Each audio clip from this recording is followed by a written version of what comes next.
শিশিরের ভূমিকায় অভিনয় করে আমি প্রথমে বাজিমাত করে দিয়েছি। আমি একটু মোটা গটা ছিলাম, একটু বোকা বোকা চেহারা ছিল, গালগুলা ভারী ছিল।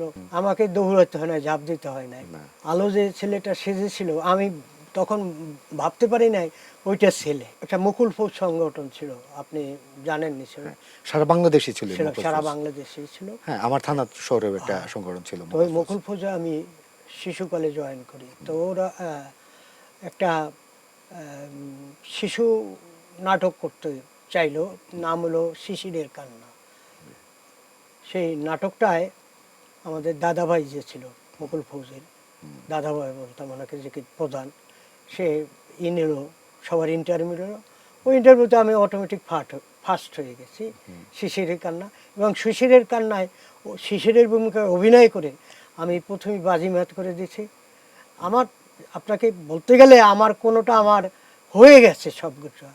আমাকে দৌড়াতে হয় না, ঝাঁপ দিতে হয় না। না। ভাই, অভিনেতা হিসাবে আপনাকে সারা বাংলাদেশে মানুষ চিনে, আপনি প্রতিষ্ঠিত অভিনেতা হিসাবে। আপনি কি অভিনেতাই হতে চেয়েছিলেন ছোটবেলা থেকে, নাকি অন্য কোনো ড্রিম ছিল যে আরো কিছু হব, অভিনয়টা পাশাপাশি করে যাব? না, আমি ওই চেয়েছিলাম অভিনেতা হতেই। আলমতি প্রেম কুমার মনে ঢুকে গেছে। একটা ছেলে, তখন তো একটা ছেলেরা মেয়ে সাজতো। ওই আলো, আলো যে ছেলেটা সেজেছিল আমি তখন ভাবতে পারি নাই ওইটা ছেলে। পরে আমি শুনেছি আমার মামার কাছে ওটা ছেলে ছিল। এমন সুন্দরী লাগছে আমার কাছে। এবং তখন তো মঞ্চে যারা অভিনয় করতো তারা ডাইরেক্ট গান গাইতো, বাদক দল বাজাতো, প্র্যাকটিস করে ওটা তারা মিলিয়ে নিত। এই একটা পরিবেশ ছিল।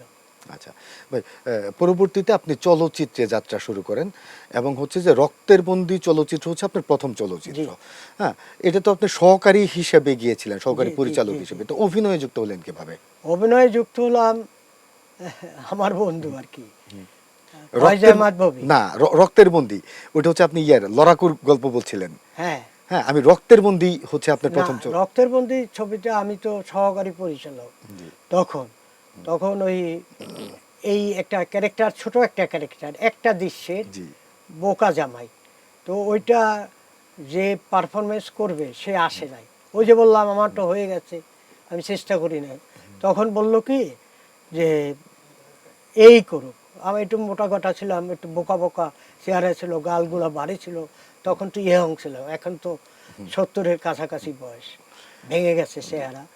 তখন রুবেল ভাই বলল, আমাদের চিফ অ্যাসিস্ট্যান্ট ছিল তখন রুবেল ভাই, খগনবাড়ি চিফ অ্যাসিস্ট্যান্ট মাসুম পারভেজ রুবেল, আজকের যে লড়াকু হিরো রুবেল, হ্যাঁ, উনি ছিলেন। চিত্রনায়ক আমি ফোর্থ অ্যাসিস্ট্যান্ট, সর্বকনিষ্ঠ।